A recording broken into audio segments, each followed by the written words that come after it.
Hi everyone, so this should be working.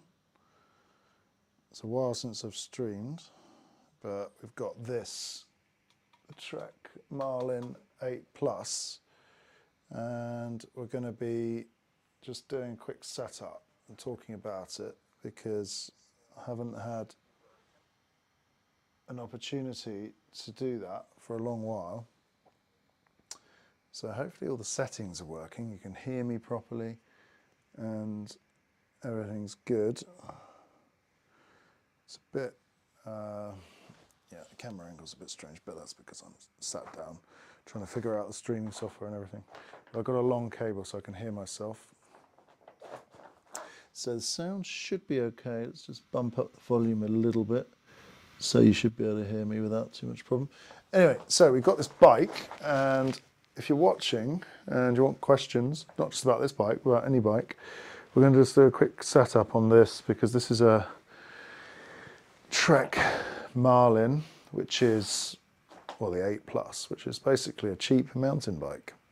Well, I say cheap, it's about €2,800, but it's a basic level mountain bike. It's got a Bosch Active Line motor on it with 60 Newton meters, which means it's got the same power as the Fatsua Ride 60, which is interesting. And it's got a 400 watt hour battery in the down tube, which we can't remove. Aluminium frame. I mean, it's a long time since I've ridden a basic mountain bike, actually, a good 6 months. So it's interesting to have it, and I'm going to test it. So we're just going to set it up and talk about it a bit, because lots of people are always asking me about, you know, what bike do you recommend? And I always say, well, it depends what you want to do. So this thing is all about, you know, what you want to do. If you just want to ride, easygoing riding, gravel roads, maybe a few nice little easygoing single trails, this could be the bike for you. And obviously we're not going to test it today, but we will test it soon. And first thing I need to do though is I need to set the brakes because they're set to European style, and I need to go UK because obviously being British I can't brake the wrong way around, or just Australians as well. Now the way to do this, you'll need an 8mm spanner. I think that's an 8, yep, an 8mm wrench or spanner, depending on what you want to call it. And yeah, you simply take a turn on the brakes. Now ideally we don't want to leak liquid anywhere, and you can do this because Shimano brakes, you can do this. You can't flip them, which is kind of annoying, but you can pop them out. So what you do is you take a few turns on this bolt, and then you just pull the cable, and it doesn't, now you don't touch the brake anymore, because if you do that it'll squirt liquid everywhere. So basically you do that on both sides of it. You crack them, a couple of turns with the fingers, pop it. So now you don't yank it out with it stuck inside and it just sprays everywhere. So you make sure the cable's not connected with any barb that holds it together. So then you undo the one that you're going to, because this should avoid having to bleed it. Ideally, we don't want to bleed the brakes. So if we do have to, we can, but we're not going to. So we pop out that. We hold one upright. This is good when you have a helper with you on this, but I don't have a helper today, so I'll just do it on my own. Anyway, so we pop out that one, pop out that one. You immediately put it in. I'll rest it in a bit a moment, just give it a little gentle turn. Keep this up high above the brake so you don't get air in there. And then we switch across to this one, put that one inside as well. Try not to cross thread them, a bit fiddly. These ones have got some Loctite on the threads as well. Anyway, we just screw it in there. It's pretty good. And then we take a turn on the spanner, on the wrench, whatever you want to call it. There we go. Make sure that's tight enough without over tightening it. Okay, that's fine. We do the same on this side. And Brakes are set up, reversed. Now, just because it's a front suspension bike doesn't mean to say you don't take time on setting up your bike. Now, I have here a pretty cool stand from Feedback Sports, so it's pretty easy to put the bike in the stand and actually lock it level, and I'll do that in a minute. And yeah, that's done up. So there we go. Front brake is on the right. It's the right way to ride. Right, so yeah, they feel okay. Wow, good. There's no problem there. If you've got any questions, make sure you drop them in the chat. Don't forget to subscribe to the channel. It's pretty cool. I'm going to try and do more videos now because we've got more than 1,000 subscribers. We've got more than 1,000 subscribers now, so it means I can yeah, get advertising, which is pretty cool. And it's been a long road, 150 videos to get to 1,000 subscribers, which is a lot of videos on my own time, which is cool because I just like sharing what I'm doing. Because if you check out my reviews on other video channels, you'll see that I do a lot of things. Anyway, so we've got here, don't forget to give me a shout. Any questions if you're online and you want to find out something, drop a chat in there. So there we go, brakes are set up, it's pretty cool. By the way, look at this beanbag, a Santa Cruz beanbag, it's pretty cool. Where did I get that from? Interesting. Anyway, so that's the brake setup. I like the front brake on the right because that's the way I've been riding since I was a kid. I did use reverse for a while, but you know, I prefer go back like this. Now I've got some Shimano pedals. These are brand new. They're flat pedal system, really impressive, I have to say. And I'm quite, they're quite a stable pedal, which is good. I'm also, which you can't really see very easily, I'm wearing the Shimano shoes that go with them. Pretty amazing. I can't ride where I am here right now, but you know, I can, certainly going to mount them because this is my cruise to the shops, ride a gentle trail, and just have a little bit of fun bike.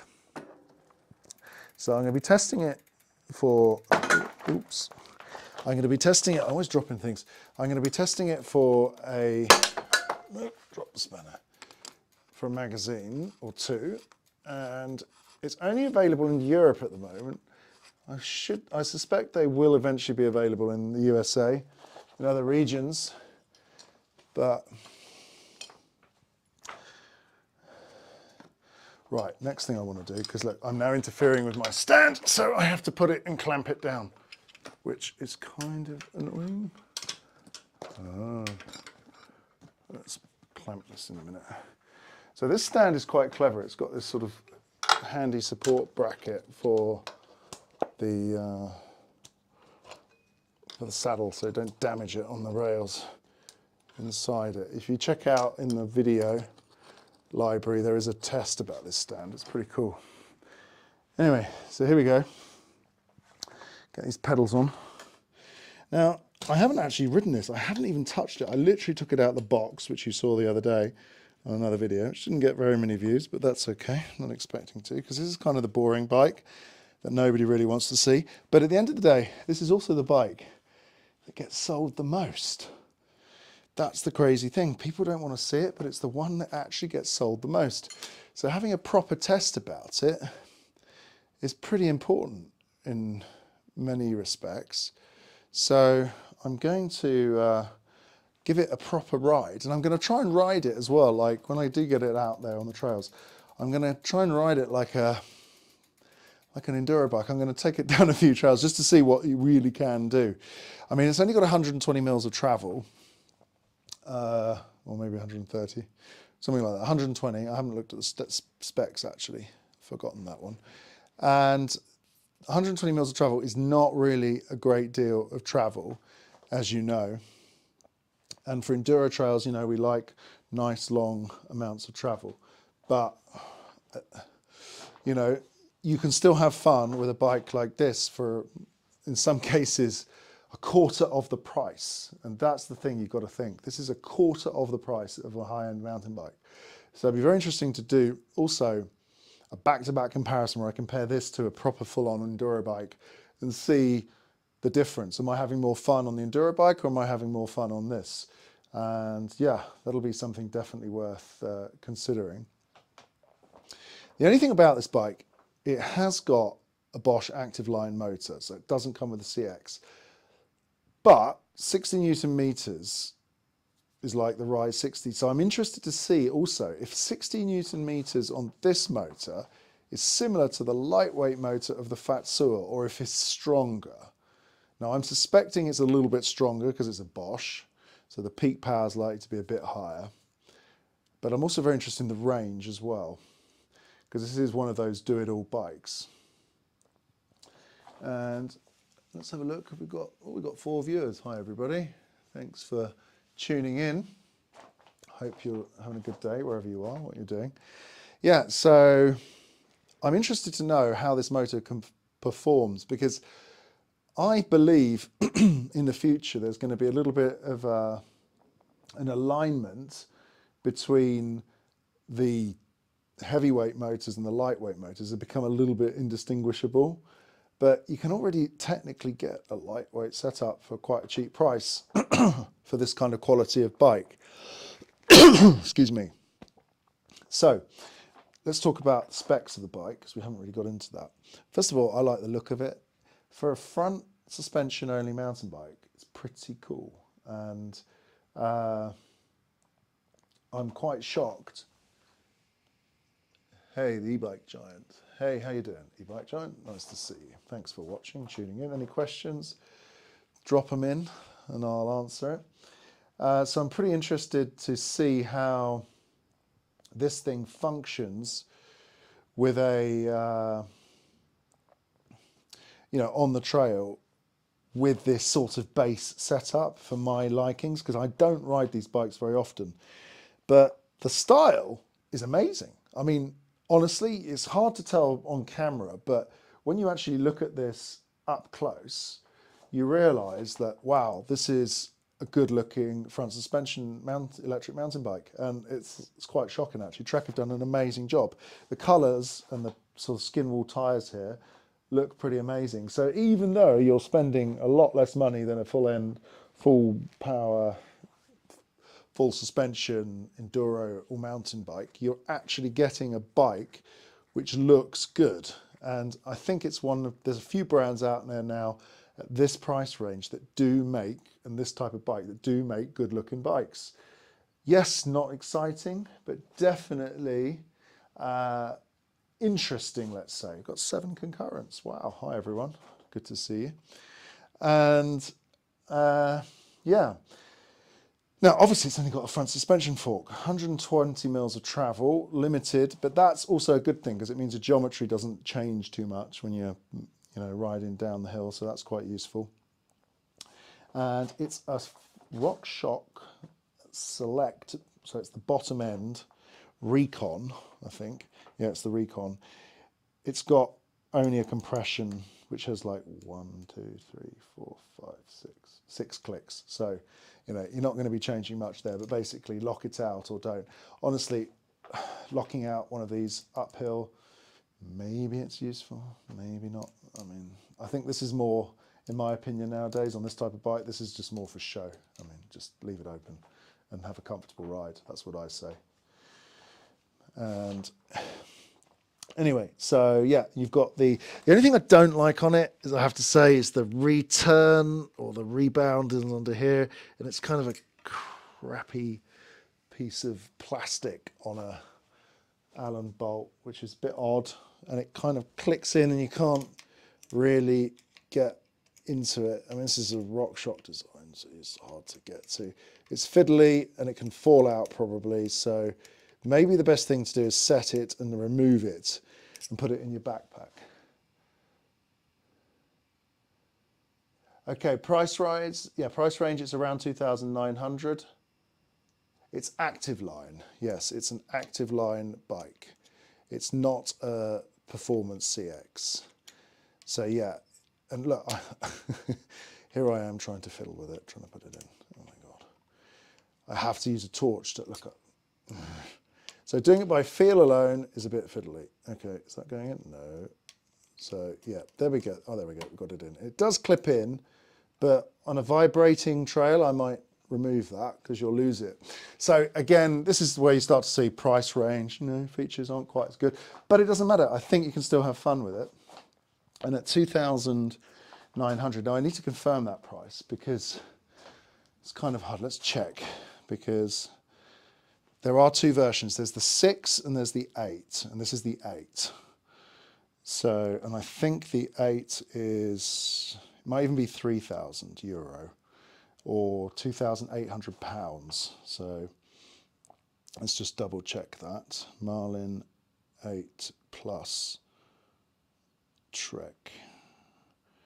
Let's just get it up. But yeah, fundamentally, yeah, it's really hard to actually find the thing, which is quite interesting. It's buried on their website somewhere. And in the US, it's not really available at the moment. I suspect they will eventually launch it there, but everything seems to come in Europe first. One of the good things about it, though, as it's a mountain bike like this, like, what are you going to do with it? Yeah, you can ride trails, but it's also got loads of mounting points on it for bottles, racks, mud guards. You've even got mudguard mounts on the front here, on the fork. And also you've got 2 bottle mounts, which is pretty epic. And you can put child seat. So this is a kind of bike that you might buy because you want to look cool riding around town with your child on the back. Yeah, you can do that with this. It's got all the things. You can also put a kickstand on it, which is kind of, I wouldn't have one off-road, but you know. So the controller, right, yes, I'm going to get into that. No, it's got the Purion 200 screen. Now, it might be kind of hard to show you this, but I'll see what I can do. So on the top left here, we've got this new Purion display, which I really like. It's the 200. It's really bright. It's quite amazing. So if I can move that round without breaking it, can I do that without breaking it? Let's have a look. So it needs a 3. Is that a 3 or a 4? Oh, here we go. All the flipping wrong. Oh no, 3. There we go. I can move that. So let's move that's the lever. It should move. Oh gosh. Hang on a minute. Was it bumping into it? Oh, it's bumping into it, of course. Nightmare. Okay, so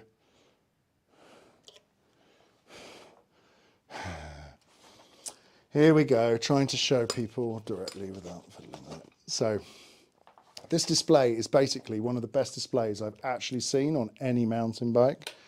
I was pretty shocked at the quality of the Purion display. So I'm just going to move it around so you can see on the camera, hopefully. So let's just check you can see that. So that's the display. Now it's about 2 inches that way and about 3/4 of an inch high. It's really clear, the clearest display I've seen on any electric mountain bike. So Bosch have really done an excellent job with this. I'm very impressed, I have to say.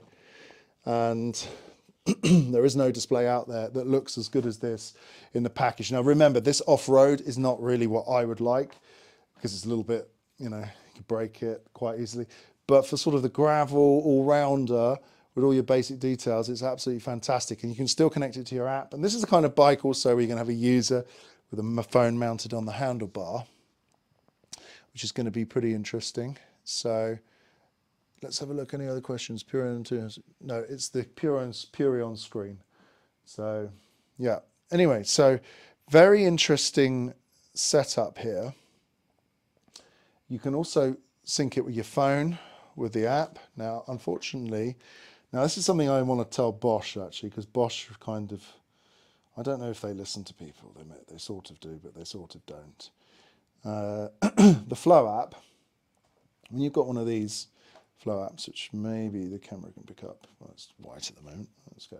So it's not actually connected to my e-bike. So that's because I can't connect more than one bike at a time to the Flow app, which is kind of annoying. It should be done that you can just have multiple profiles on the app, but you can't, which is really irritating. So if I want to try and add this bike, I can't do it. I have to unadd the other bike first, which then zeroes all the settings and all the tuning settings I've done on it, and then add this bike. But that's really annoying because imagine, I don't know, you're out and about and you've only got one or two of you. You can't, use all of the, well, you all need to have your own phone for your own bike, which can be an advantage, but sometimes people don't want to do that, and I want to tune a bike. But yeah, anyway, point is you can tune it, but you do have to have the app. But you can mount your phone on there if you had one of those sort of, one of those cool bar mounts. This is the kind of bike where you're going to have that happen. The kind of user of this bike is somebody who is going to want to put a phone on there somewhere, or a bigger screen possibly. It's the option. I wouldn't, because I just think it looks ugly, but it's possible.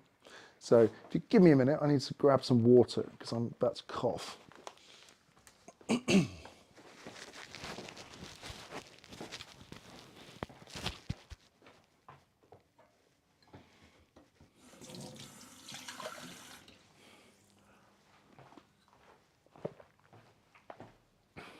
Right, I'm back. So I'm not going to go on for hours and hours and hours on this stream, but I'm definitely going to be on here a bit.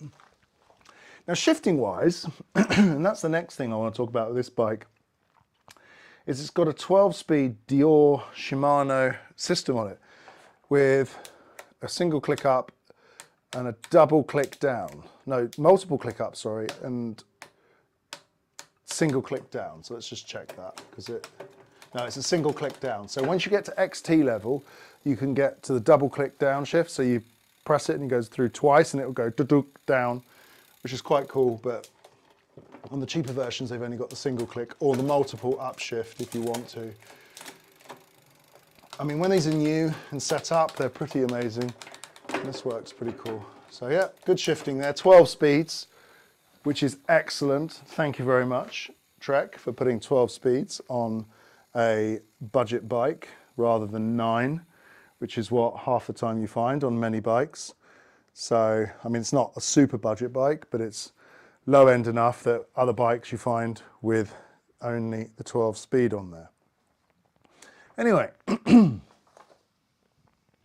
been on 25 minutes. Ooh, quite a long time. So yeah, so that's the basic setup here. The wheels are just a Bontrager, so Trek's own component lineup. Wheels, 29er front, 29er rear, 180mm discs, basic Shimano brake discs on the front and the rear.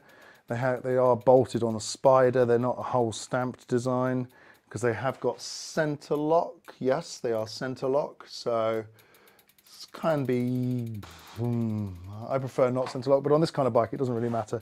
You're not going to be doing heavy downhill riding and braking hard, needing to replace your discs. That's very unlikely. So yeah, anyway, what else can I say about it? Tyres, yeah, let's have a look at this. Tyres, these are basic Bontrager tyre, Gunnison Pros. So they're kind of a cross-country Ardent type tyre, which would be comparable to Maxxis. The rim width is around 28mm, you can see that there. And so wide enough, roundish profile, some support on the edge, so you can have a little bit of fun, but I wouldn't get too rowdy with it because you will probably lose grip going around the corners. So, keep your weight in the right place and you should be fine. Charging it, now this is the last thing to say really, you have to charge it on the bike. So you need to plug it into this top tube there and charge. So, you can't take the battery out, which could be annoying for some people. But hopefully you have a place where you can charge the bike easily. So either in the garage or if you can wheel it into the house easily. I personally just would wheel it into the house. I realised I put this on the wrong way around. So you're supposed to put this on the back like that. And then so many things going on, trying to keep up with everything. So I have space to work. There we go. So yeah, standard Bosch charger, which rotates out there. So it is facing up, okay, you have the dust cover there, which is okay, but I don't think there's a rubber catchment seal on it. So you are, is there a rubber seal on it? There is a slight lip, so I'd say waterproofing abilities of the book. There is a rubber patch issues. No, there's a lip under there as well. So it should stop any rain and ingress of dirt and mud going in there, but I don't suspect it will stop a lot. So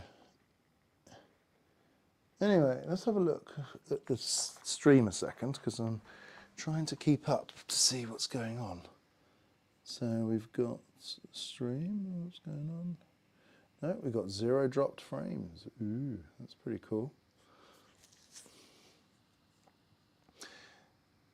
Anyway, so that's the Marlin 8 Plus. Fun bike.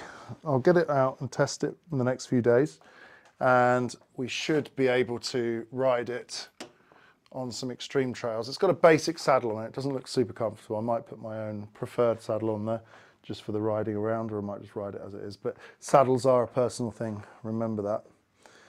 So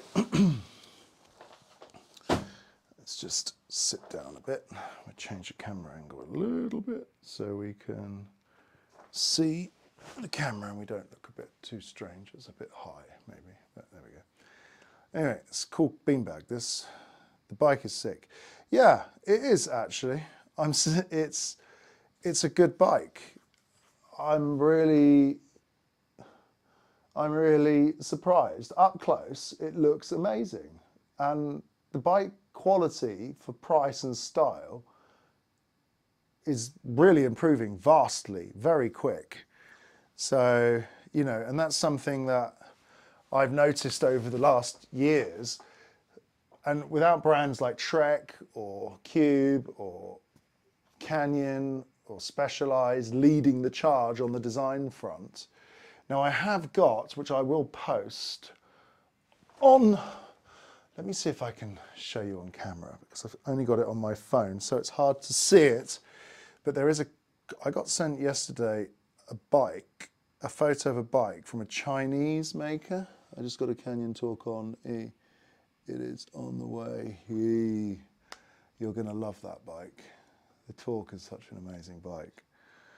I love it as well.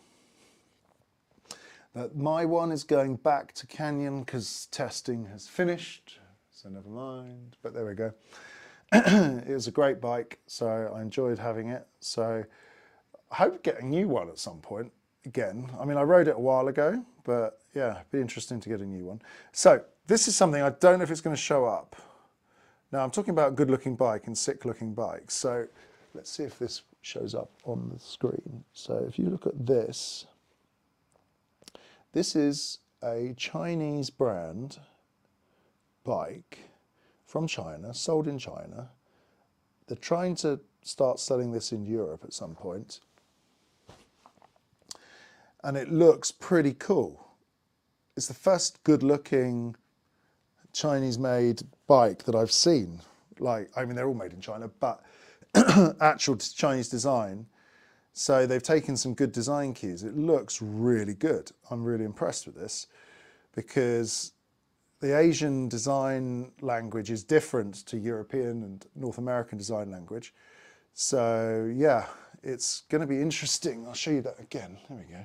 So the design language on this is quite impressive, I have to say. And I'm looking forward to getting one of these to test. Hopefully they'll send me one. And I have no idea the price, but I can tell you it's got a Bafang motor, so quality motor, serviceable here in Europe, Bafang battery. But it's got Zeb fork on it, Dior XT, or was that SRAM? No, it's Dior XT shift, no, SRAM shifting, sorry. No, was that SRAM? No, that's a Shimano. Shimano shifting. Quality brakes, TRP brakes. Yeah, it looks interesting, this bike that I've just shown you there on the camera. Coil shock, rock shocks on the rear, a Zeb on the front, 29 the front and rear. It looks quite long, so it's quite stable, and the geometry looks right. So interesting to try that. Hopefully at some point we'll get that soon. Now the beauty of my channel is that I'm totally independent. Let's bring the camera down. So one of the best things about my channel is And I love this fact because I'm totally independent. I don't have any editors. I am the editor. So it means that I can test and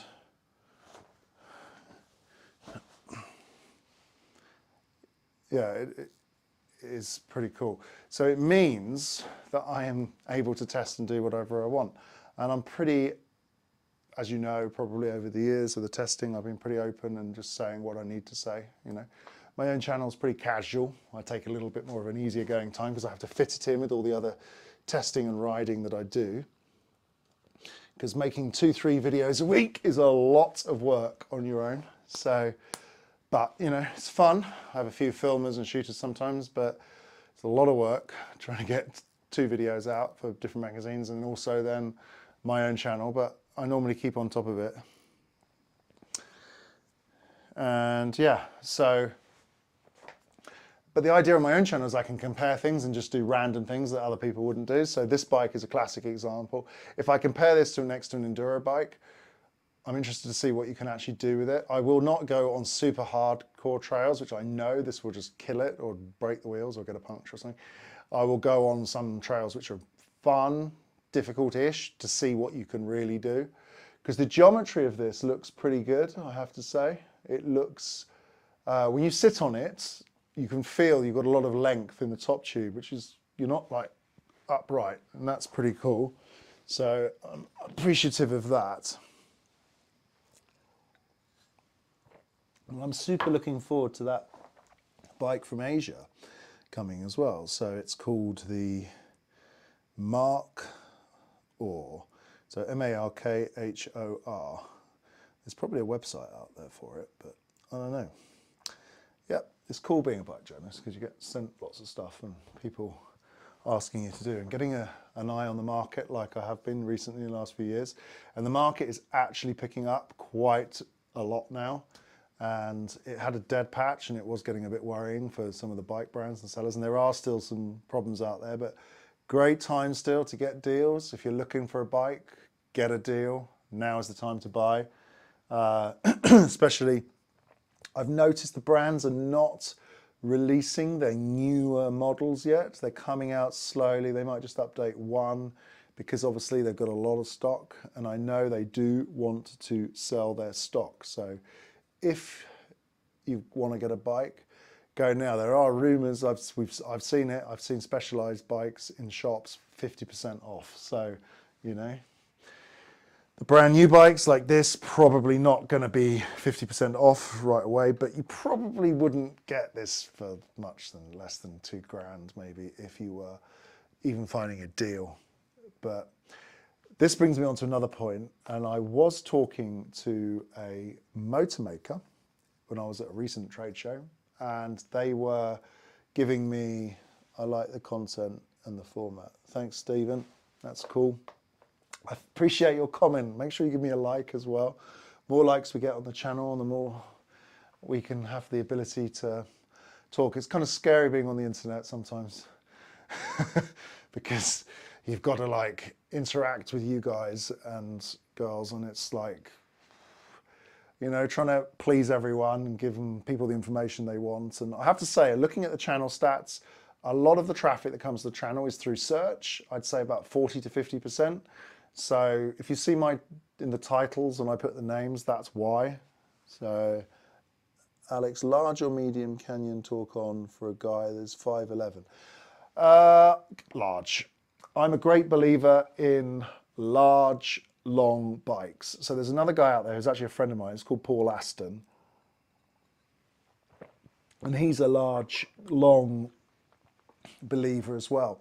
But large doesn't mean standover height now. If you look at most standover heights, this included, the level of the top tube when it intersects with the seat tube now, it's much lower.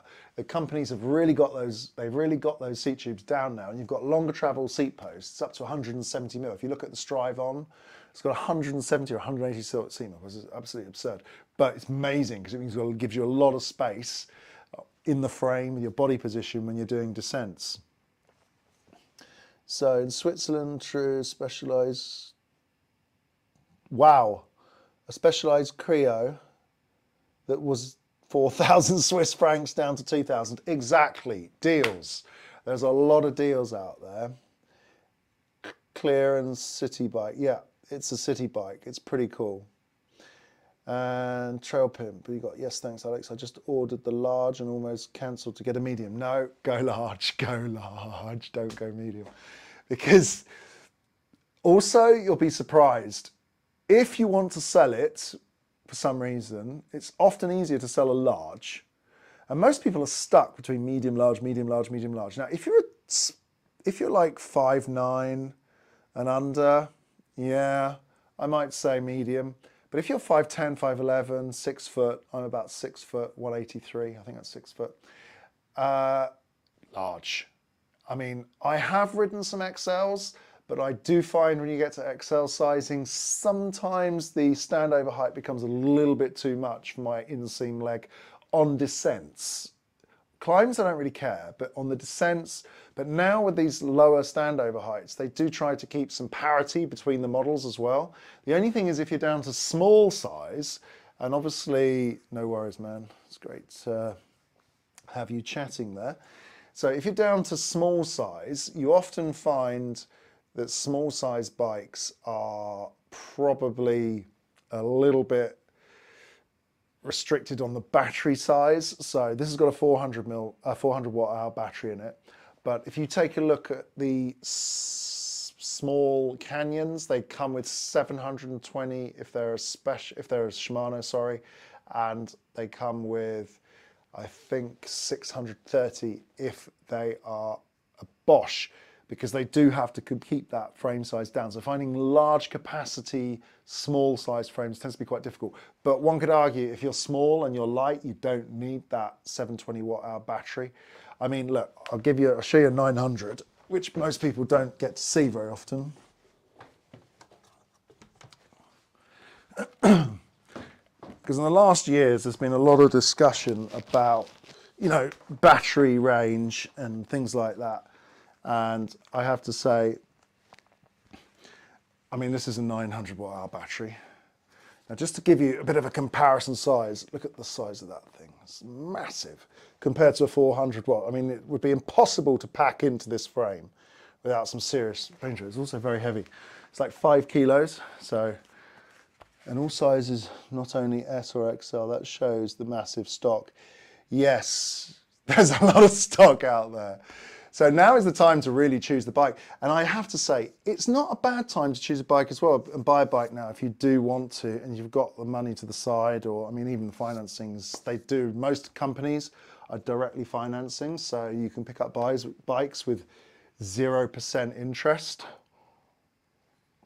which I think is a pretty good deal. So you can put down, you know, sometimes bike shops will even let you swap your old bike back in. You pay a small difference and then you can finance the rest, but if the financing is at a zero tax or zero interest, then it starts to be quite interesting because you can get some great deals now. But if you do the financing, sometimes they don't go for the discounts. So it can be, you know, a little bit of hit and miss. You know, you might not always get what you want. So it's a bit of a game, obviously, buying and selling and bargaining. It's a bit, at the moment, it's a little bit like going to a bazaar in a faraway land and bargaining for spices, probably.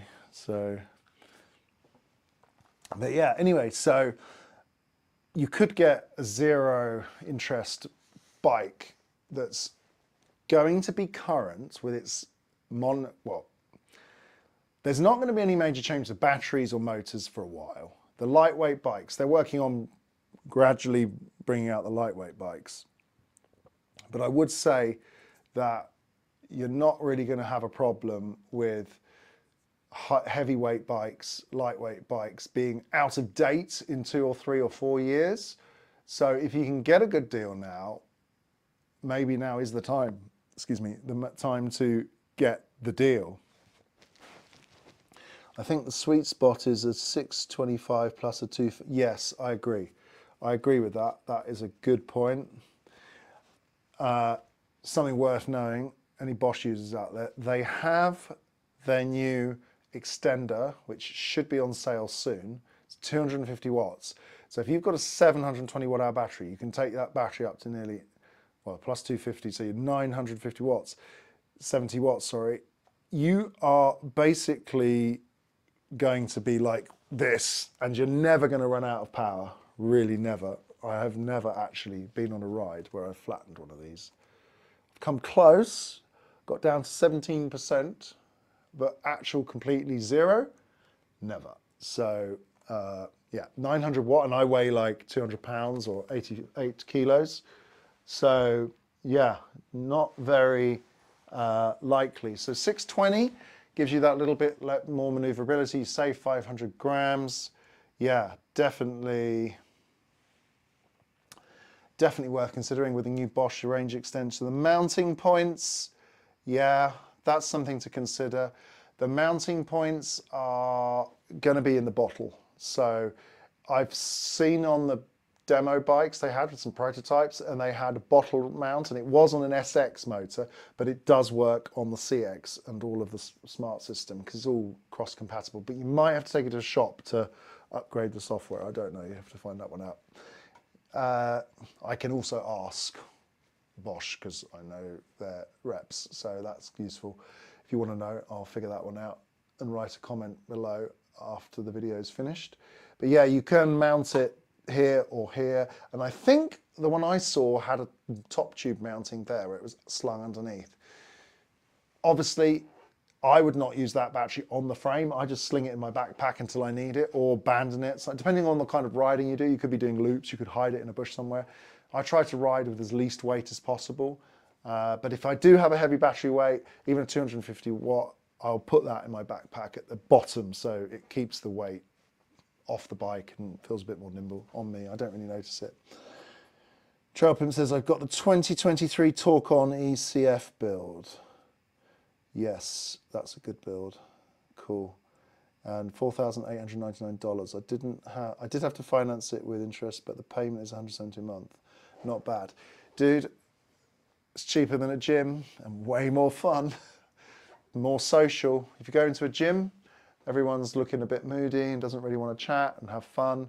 You go out riding with your friends and you can be, well, in here, I mean, I've got groups, I'm in like 4 chat groups with each 50 people. So I've got potential to like ride with up to 200 different people, which is a huge number of people. And it's just amazing. The community side to it is just, in my opinion, one of the best things of cycling. You can just go ride with your friends, and then sometimes we do trail building days. I haven't done any this year, but I did make donations instead because I didn't have time to do it. But yeah, better than the gym. Gets you fitter and fresh air, and yeah, and no bros showing off. And the thing that I love about mountain biking is it takes you into another world. It's kind of an individual sport, and gives you that energy and feeling that you can't get doing anything else, because you're actually doing something that not very many people can do if you're pushing the limits. And you can push the limits safely within your own, within your own abilities and skills. But really, it's a lot of fun, I have to say. And you just get a feeling. And sometimes you come back and you've been riding these epic locations, even close to where you live, and you go like, yeah, you just think in your own head what you've been doing and what you've just seen, and you look at everybody around and you just think, oh my gosh, you're missing out. What are you doing? Why are you doing this? It's that feeling that you just get with mountain biking that you just doesn't the white one. Yeah. So I have the eye and the Strive on. Yeah, the white Strive, that's the underdog. That's a good, oh no, you mean the top one. Fabian Barrel's version. Yep, good bike. It's got the SRAM T system on it as well, with the chain and cassette and everything. So it shifts a little bit better than the Shimano under power. It does work. In fact, in the next few days, I'm going to be posting a video all about the new SRAM motor, which is essentially the Bros, but with a few little improvements, but it does the auto shift and everything. And that is the future, in my opinion. It does work, but it's super expensive and a little unnecessary, unless you're like a proper sort of, as my kids would call it, noob, so beginner who doesn't know how to shift. Don't really need it. it can be useful on the downhill, but I'd be interested to see. I'm sure Bosch will be working on some kind of auto shift as well, because they have to. Because Shimano have got it, SRAM have got it, Bosch are going to have to. So I expect in the future something like that. I mean, you've already got the Bosch extended boost, and that's pretty epic. That works well. Yeah, so definitely a cool bike. Brakes good on it. Tyres are good. Comes with a good setup of tyres. It's got the Pirellis on there. I think the T, which is Fabien Barel's choice. I think it does. It might not. I can't remember. I have to look at the stats. But excellent bike. Strive on. Absolutely love it. I really haven't. I don't really say it enough, but I really love it. It's a great bike. I mean, the problem is though, I find a bike and I love, and then I test something new or something else, and I'm like, oh, well, this is quite good. But I always go back to that bike because it's just got the designers, geometry-wise. In fact, the designer's called Patrick. So we have to say thank you to Patrick for making that. Geometry-wise, working with Fabien Barel. They've really come up with a very interesting thing, because the seat position, you feel very upright and forward. But at the same time, on the descents, you're just in this perfect attack mode. I don't know how they just got those angles right, and it sort of surprised me that why has nobody else really got it that sweet?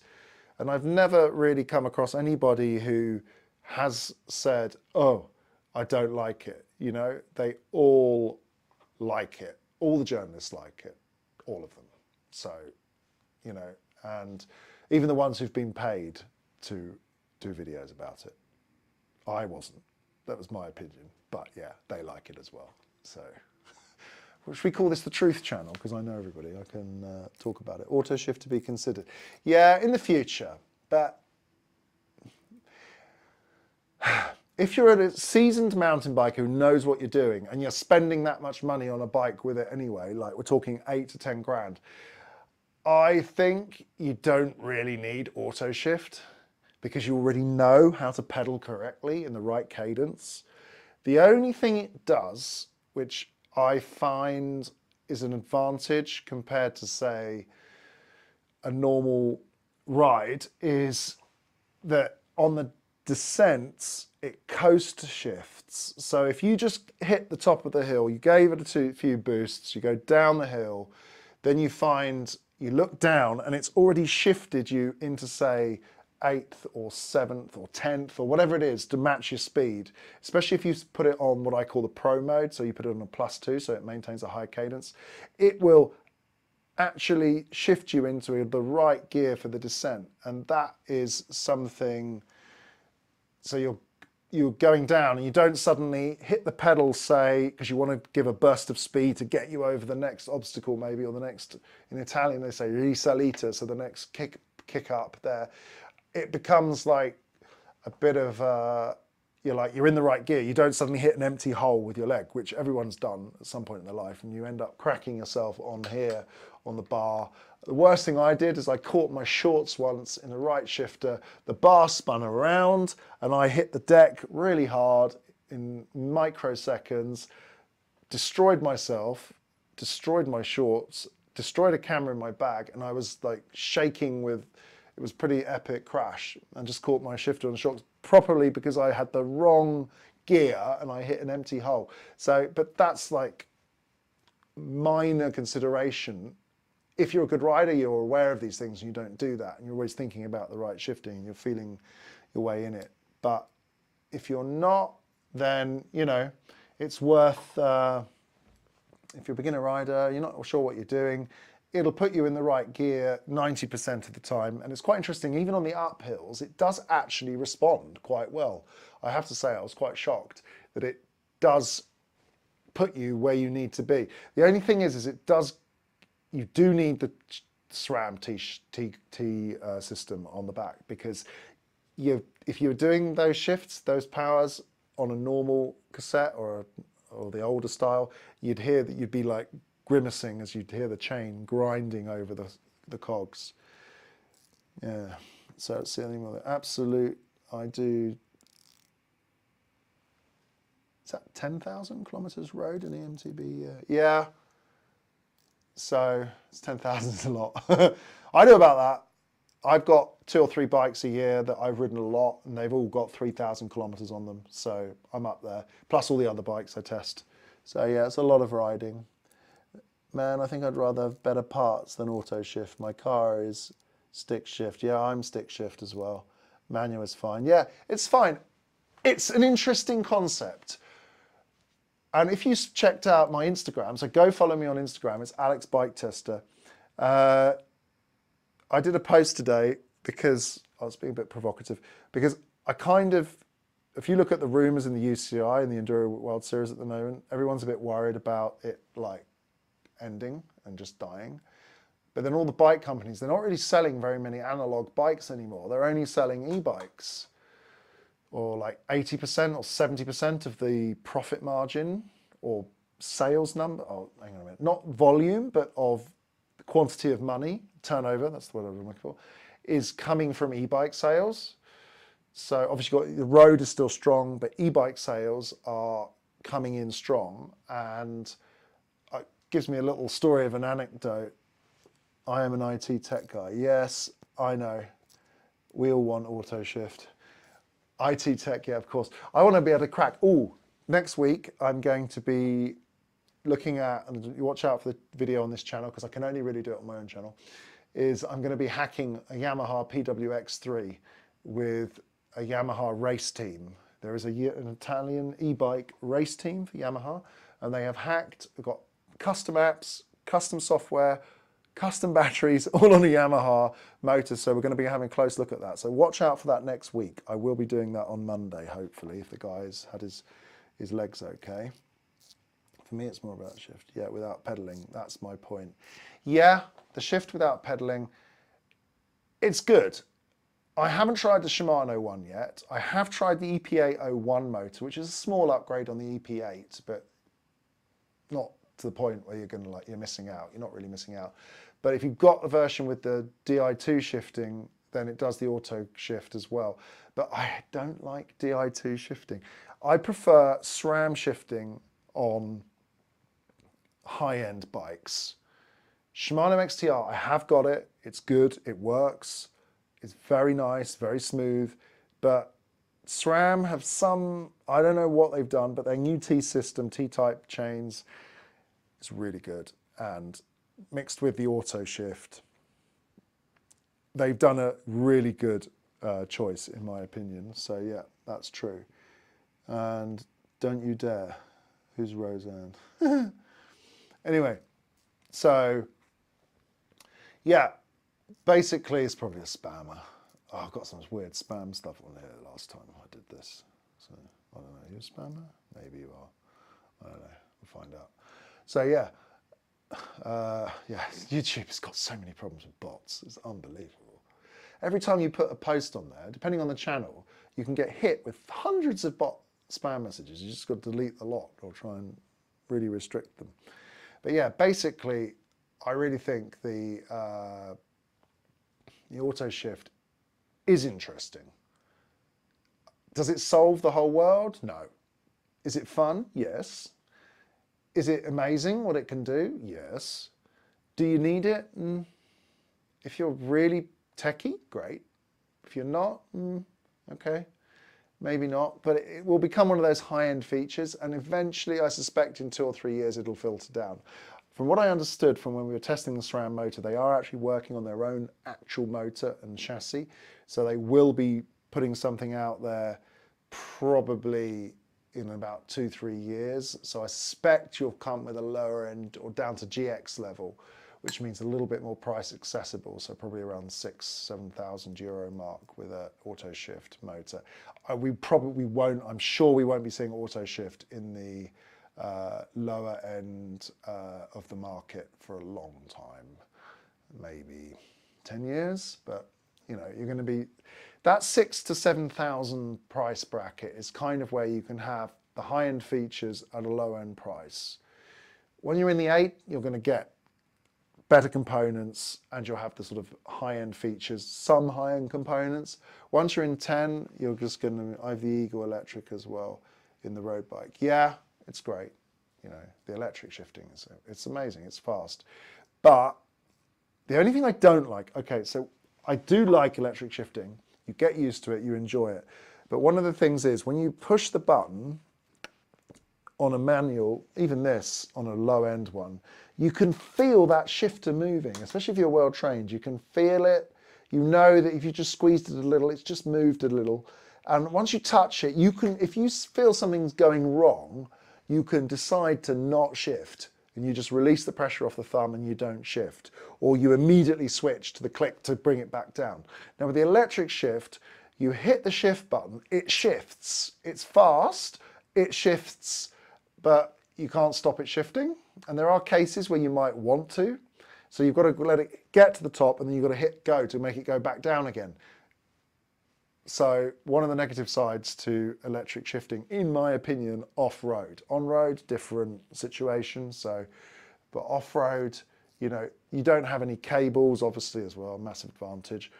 Batteries are a problem though if you don't charge your battery, but I've noticed a lot of the high-end ones, they have like a cable coming from the main battery system, feeding a little charging port where the battery slides on. So that's one advantage. Although, technically speaking, you won't be changing your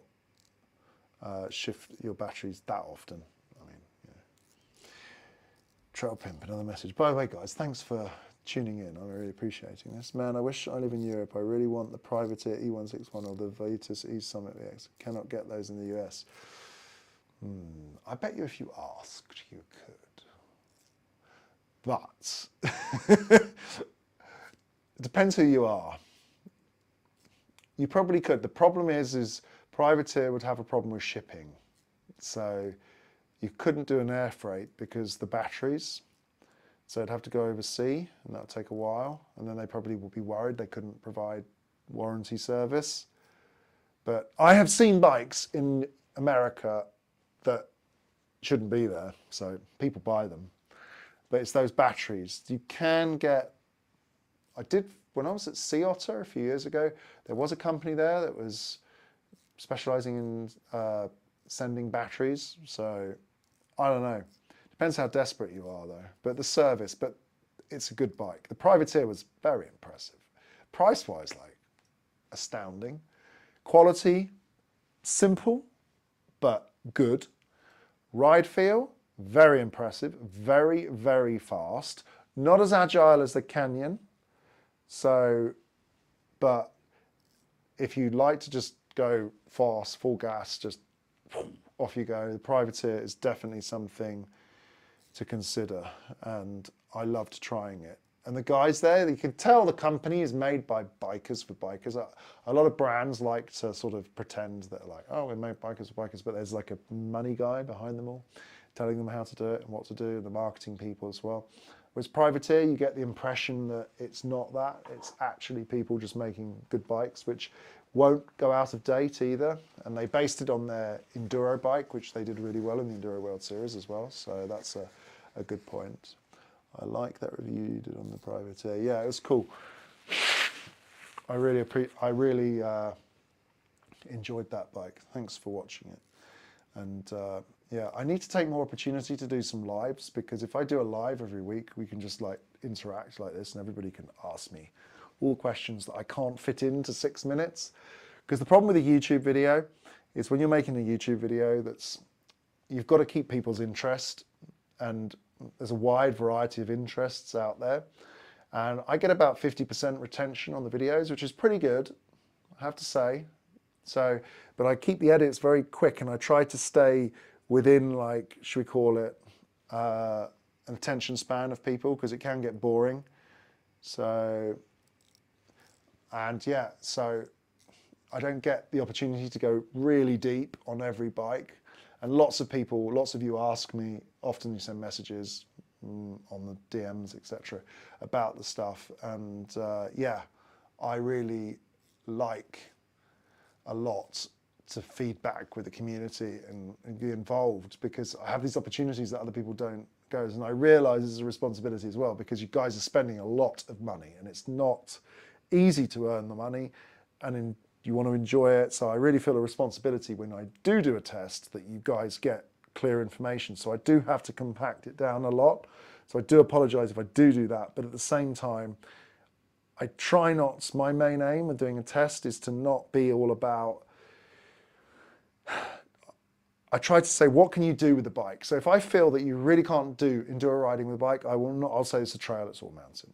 And if I say it's a trail or it's a trail or not even quite a trail, that means the bike will break. Because, you know, not all bikes are made for the extreme downhills, but the Privateer is. So yeah, good bike. Stephen, what did you say? Negativism, MTB, that with the, you need to fix it. There isn't no ability to move your gear somehow with a slight push in. Yes, when the derailleur hanger, the UDH, so universal derailleur hanger, bends with electric, yeah, it's difficult to tweak it. Whereas, or if you've had if covered in mud, like Shimano gears, when they're covered in mud, just don't work very well. Or not as well as the SRAM, I find. Because I feel like the chain wrap on the SRAM is much better. So you find that you shift and you can just make that fine adjustment in the handle or on the barrel adjuster. But it's a good reason to do good maintenance on your gears. Make sure those cables are all sort of in a place where your barrel adjuster isn't fully out, so you can actually make adjustments here that affect the gear shifting there and the sensitivity. If you do take a hit, it happens, you hit a rock, you hit a tree, a bit of wood gets stuck in it. I mean, there's so many things that can happen. I once went for a ride, so I tested the Focus Jam Squared when it came out, and no worries, man. I appreciate you watching the channel. It's really amazing to have the feedback. It really is. You probably hear this all the time with YouTubers saying, oh, well, thanks for my community. But when you're doing something like this, which is very niche really, it really does feel amazing having everybody feedback to you, because we're all the same. And if I could ride with you all guys all the time, I'd love that. If the channel got big enough, I'd try and organise like a yearly ride where we could all meet somewhere and just go ride in Europe somewhere.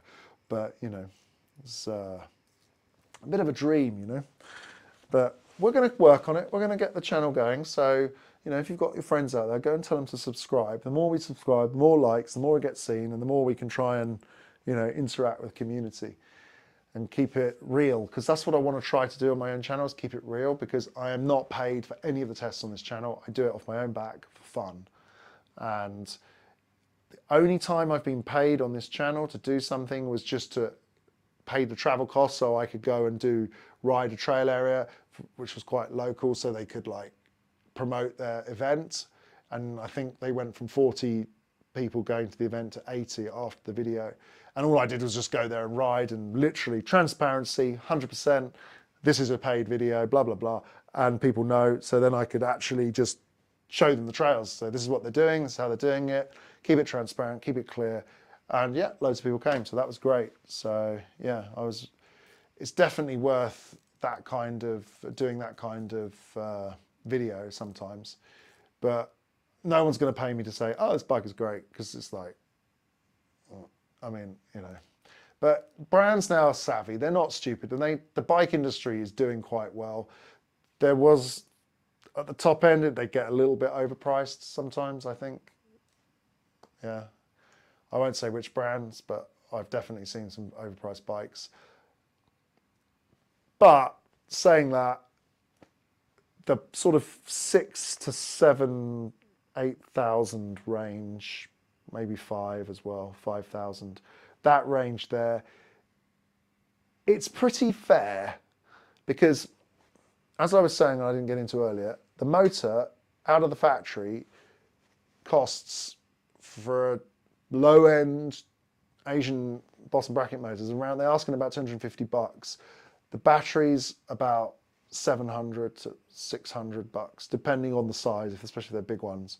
But then you've got all the wiring looms, everything in there. So the actual cost of a bike, if you factor in the design, the shipping, the frame materials, all of the parts together, it's not cheap, even out the factory. Now, I don't have those numbers specifically, and a lot of it depends on volume. I can tell you that some aluminium bars can cost as little as $2 to $3 to buy, but they probably wouldn't be very good. But if you want a good ride, then you get a nice carbon bar, feels nice and soft, and they do actually cost a lot of money.